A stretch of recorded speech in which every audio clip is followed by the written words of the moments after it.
Party నేతలు కార్యకర్తల సమావేశంలో మంత్రి నారా లోకేష్ సంచలన వ్యాఖ్యలు చేశారు.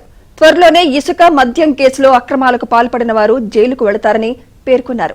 ఈ నెలాఖరులోపు నామినేటెడ్ పదవులను భర్తీ చేస్తామని, మార్కెట్ యార్డ్ కమిటీలో కూడా భర్తీ చేయాలని ఆదేశాలు ఇచ్చామని వివరించారు. రెడ్ బుక్ తాను మర్చిపోలేదన్న లోకేష్ అది తన పని తాను చేసుకుపోతుందన్నారు. చిత్తూరు జిల్లా కుప్పంలో ఈయన ఈ వ్యాఖ్యలు చేశారు.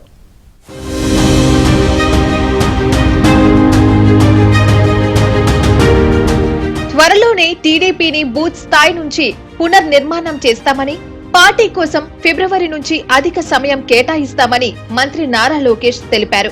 పార్టీ కోసం అందరం సమయం కేటాయించాలని పిలుపునిచ్చారు. పోలిట్ బ్యూరోలో కూడా ప్రతి 2 ఏళ్లకు ఒకసారి 30% మంది కొత్తవారు రావాలని, అప్పుడే పార్టీలో మంచి కదలిక వస్తుందని లోకేష్ చెప్పారు. ఒక వ్యక్తి ఒక పదవిలో ఎన్ని రోజులు ఉండాలనే అంశంపై కూడా సంస్కరణలు తేవాలన్నారు. ముఖ్యంగా ఒకే వ్యక్తి ఒకే పదవిలో ఎన్ని రోజులు ఉండాలనే అంశంపై ఒక నిర్ణయం తీసుకోవాల్సిన అవసరం ఉందని లోకేష్ వ్యాఖ్యానించారు.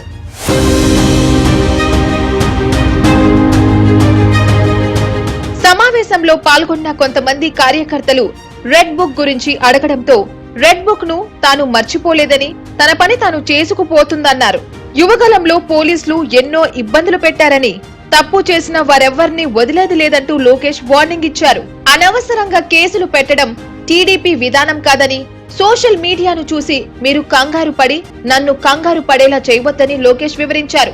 తిరుపతి పార్లమెంట్లో నియోజకవర్గంలో దొంగ ఓట్ల వ్యవహారాన్ని కూడా వదిలిపెట్టేది లేదని లోకేష్ తేల్చి చెప్పారు.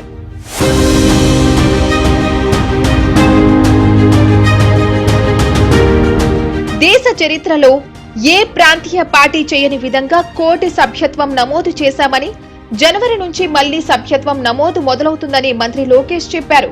ఏదైనా ప్రమాదం జరిగితే కాల్ సెంటర్లకు ఫోన్ చేయాలన్న మంత్రి 5 లక్షల ఇన్సూరెన్స్ ఇప్పించే బాధ్యత తమదేనని భరోసా ఇచ్చారు.